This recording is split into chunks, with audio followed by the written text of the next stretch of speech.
Hey, what's up? This is Seth, and in this video, I'm going to talk to you about telecommuting, remote, work from home positions in the field of digital marketing. Now, I get this question all the time. Can I work from home and do this job? And the answer is yes. However, it's not as easy to get a remote job as it is to get an in-house job. Most of the jobs, when I go to LinkedIn here, and I type in digital marketing, and I see 6,875 jobs. Most of those jobs are in-house 9-to-5 day jobs. They want someone, if they're going to hire you as an employee, most of these companies want you to be there. However, you can find remote positions. It just requires more patience and more work to do it.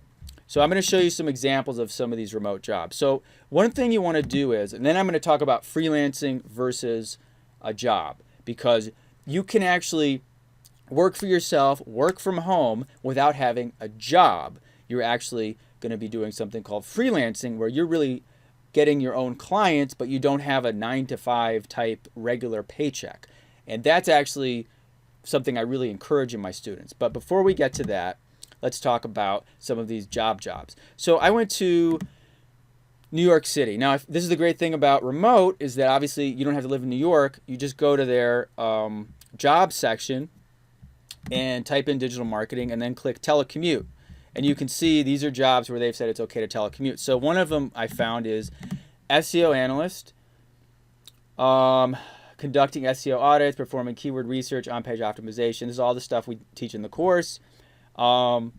And there, of course, like every other video I do where they say 3 years of recent experience is required. Again, because these companies do not have an abundance of skilled applicants, you can get into these positions often without that much experience. I've had students, I have that 19-year-old like Kudzai who got the SEO job. He's 19 and he's working remotely. So right here it says this position is part-time and virtual. We're headquartered in New York. We have team members across the USA. Boom! That is an opportunity right there. Here's another one, junior e-commerce consultant. E-commerce, this is like really hilarious too. This is the same thing where they say we want someone who's junior, but they should have 2 years of direct proven experience, which is like stupid. It's again, this is when I do my other videos and I talk about the language, the fact that it says junior and that they want to train you means that this is something that you could realistically be considered for, and it says telecommuting okay down here. Got another one, Culver City. This is in Los Angeles. And again, I did the same thing. I went to the Los Angeles website, typed in digital marketing telecommute, and found this one. Again, 2 years minimum experience, blah, blah, blah. That's what I show you how to do in the course. And then this is another one where, actually, this one doesn't really talk about the telecommuting, but it says it right here. So anytime it says that, you should feel free to apply for that and ask if remote work is possible. You can always apply for jobs anyway and ask them. Once you have the skills that I teach in the course, one of the things I teach people is to get your 6 months or your 1 year of experience in a in-house job. So you really feel confident, and then you can go anywhere and ask about remote positions, and you'll be taken more seriously when you have that, when you actually feel that confidence that you've worked on accounts. It's easier to do. I had been about 3 years into the field, and I had jumped from my 6-figure job to another job that paid about 80-something thousand. And a recruiter contacted me, and he said it's 75,000. And I was, well, I'm making 80-something here. So, but it's remote. I said, oh. And he had contacted me. So there's more opportunities the further you go in this field. Here's another one. SEO Specialist. This one's in Phoenix. Development natural organic search engine campaigns, creation of pay-per-click, SEO PPC. This is what we talk about. Clear understanding paid search, experience with search engine submissions, organic optimization, blah, blah. And telecommuting okay. I love this job posting, by the way. Check this out. Go to our website and submit your proposal. Submitting a proposal offering only generic services will be discarded. That's great. That means they're getting shit resumes. They're getting shit applicants. And whenever you see that, you could be like, ha ha ha, I'm a quality applicant. I have these skills. I know how to talk and actually, submit a compelling resume or practice SEO strategy campaign or any of those things, and I'll be taken more seriously. But again, telecommuting, okay. Here's another one. This one's in Denver. Luminary Digital. Proactively manage, test, improve, and measure marketing performance, increase campaign performance, manage SEM campaigns, 1 to 3 years of digital marketing experience. Again, remember, anything where it says 1 to 3 years of experience, that's always a great sign, because that's a huge difference, right? Like 1 to 3 years experience, the difference between someone who's a rookie and someone who's like could be a manager at any other job. But in this field, they don't have as many people to choose from. Now, this is an interesting one because they want you to meet in Denver. So this would be an interesting position where, and I see this sometimes where some of the in-house jobs have telecommuting options, where you work in the office 3 days a week, but you can work at home 1 or 2 days a week. In this case, you could potentially negotiate with them to come in every 2 weeks. You might have to fly to Denver, but again, it's better than working in an office if that's not what you want to do. Here's another one. Facebook manager part-time. I think this is in San Diego. No, Boston. Develop Facebook ads, analyze, tweak campaigns, experience with digital ads, what you should experience. Remote position. Now it says remote, and then it says we're looking for someone in the greater Boston region who is able to meet when needed. Again, this says to me they're looking, I don't want to say they're desperate, but the fact that they're looking for a remote means that you can potentially, again, negotiate with them about how often you actually have to come into that office. Then you can do agency searches or just use Google. I just Googled like telecommute or, telecommute PPC jobs. And I think that's how I found. Oh, by the way, here's a great example of how in demand these jobs are in general. This agency is advertising. That means they're paying money. When I click this, they just paid money, and I feel kind of bad about that, actually. I should have just copied and pasted. But they need employees. So they're actually advertising on Google to try to find people. Associate paid search manager.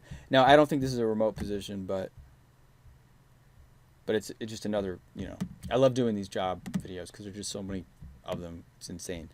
I think that's where I found this, Pushfire, right? So this is an agency, and it says, all positions listed below are remote telecommuting positions. Candidates can reside anywhere in the United States.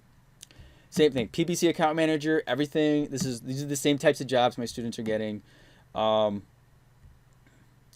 I love this. Required education. There's no formal education requirements. If you fit all the above requirements, you can be considered for the position because they just want someone who can do the damn job. This one here. So those are a few examples. But what I really teach my students is, this is another, there's a few websites too, like this one's called Working Nomads that often has remote jobs. This one, Flex Jobs. So like I said, they're just not as common. Like this is AdWords Specialist, Digital Media Specialist, Digital Media Instructor. I could do that, but I don't want to. Paid Search Account Manager. You can see these are posted a while back. So they're just not as many. That's the thing. But they're out there. So I say if you really want it, look for it. That's how Kudzai got his. I mean, I was amazed that when he said to me, I got hired as a. And then Facebook advertising, remote, okay. You can look PPC remote. You can use Indeed and just. This one looks interesting. 20-30 an hour contract.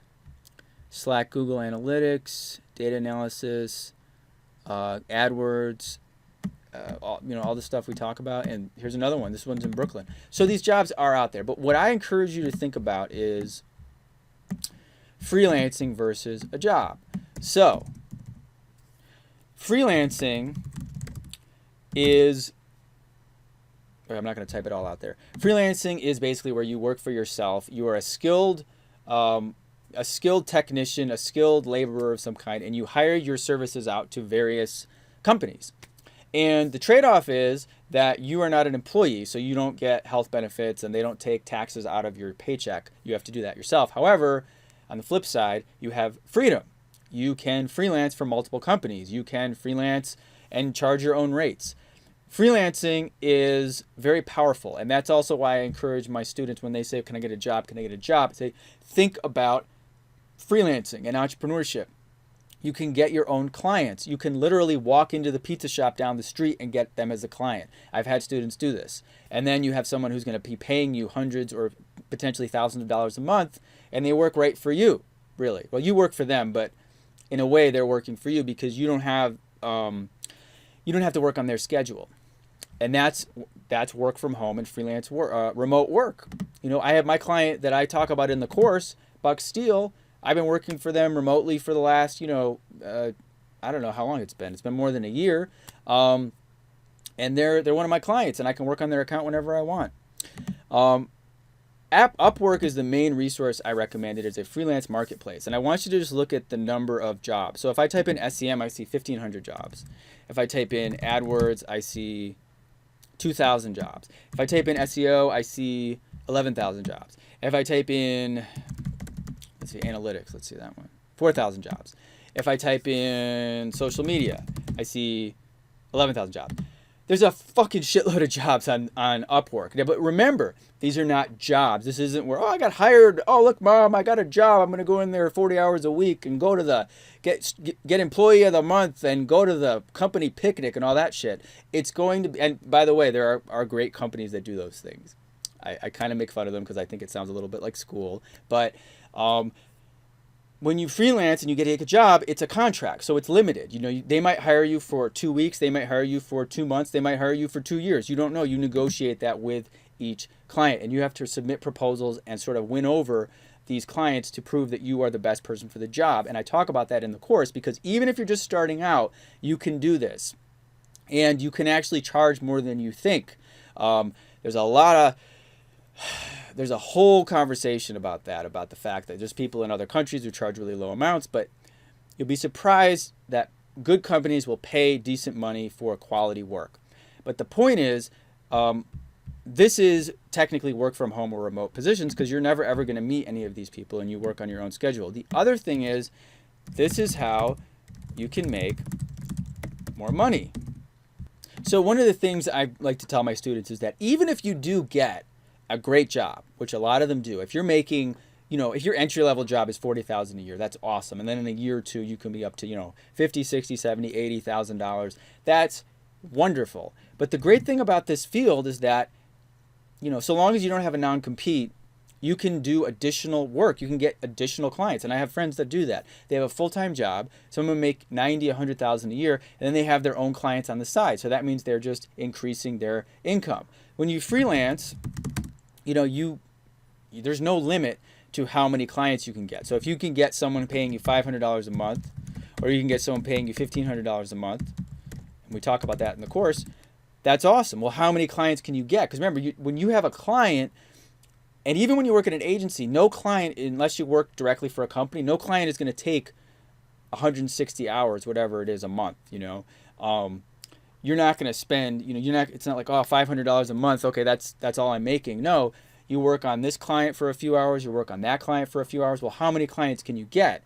And then the sky's the limit. There's no cap. Now, even if you're making, $90,000 a year, which is great money, and you're doing 40 hours a week, your take home is like, honestly, with taxes and stuff, depending on what state you in, are in, the government takes a lot of your money.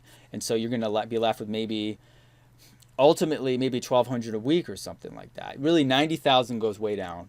And that's something they don't tell you in school. I remember when I started making six figures, I was like, hell yeah. And then I looked at my paycheck and I suddenly understood why Republicans hate taxes, because I should have been taking home 100,000, but realistically, with all the taxes, especially in California, it's almost half your money. It's not half, but I mean it's pretty close. Maybe I'm exaggerating, but it's definitely like you make 100,000 a year. You're not bringing home 2 G's a week. You're bringing home more like a G plus a week. So you're limited in your job. But when you freelance, again, you can just, how many people do you want to stack up? Obviously, you have to pay tax on that. But the other thing about freelancing is that There's also more opportunities to write off expenses and reduce your tax burden, but that's a whole other conversation. But the point is, freelancing is really literally frees you up to work wherever you want, get clients, and that's why I tell my students in the course, don't limit yourself. If you do get a job, get freelance clients on Upwork, and also get your own clients locally. And how many can you handle? Just keep adding it up. Why wouldn't you want an extra 5-10 grand a month in income, or even an extra $1,000 a month? I mean, it adds up. It's great. So anyway, I think that's about it. The last thing I wanted to do is kind of address international students or international subscribers. So I get this question a lot, which is, I'm in India, I'm in Europe, can I get a job with a US-based company? Because that's kind of obviously America's still very appealing economically and people want to work for an American company. The answer is no. Okay, you're not going to get a job if you live overseas with a U.S. company. There's all sorts of laws preventing that. Most employers in the U.S. can only hire for employment U.S. citizens. And when we get hired, we have to show proof of our citizenship. Show a passport or social security card or whatever. So that's, I got to say that because you're not going to get a job, but you can freelance for U.S. companies, and that's totally legal and totally doable, and it's done all the time. I've hired tons of people overseas. I've hired people in India. I've hired people in Europe to work for me as independent contractors, and that's totally legal. So you just have to change your thinking. Instead of saying, I want a job with a company based in the U.S., say, I want to freelance for a U.S. company, and if you learn what's in the course and learn how to do this job well and present yourself well, then you could command a higher wage than maybe some other people in your country. Because especially in places like India and in Eastern Europe, there's kind of a race to the bottom on Upwork.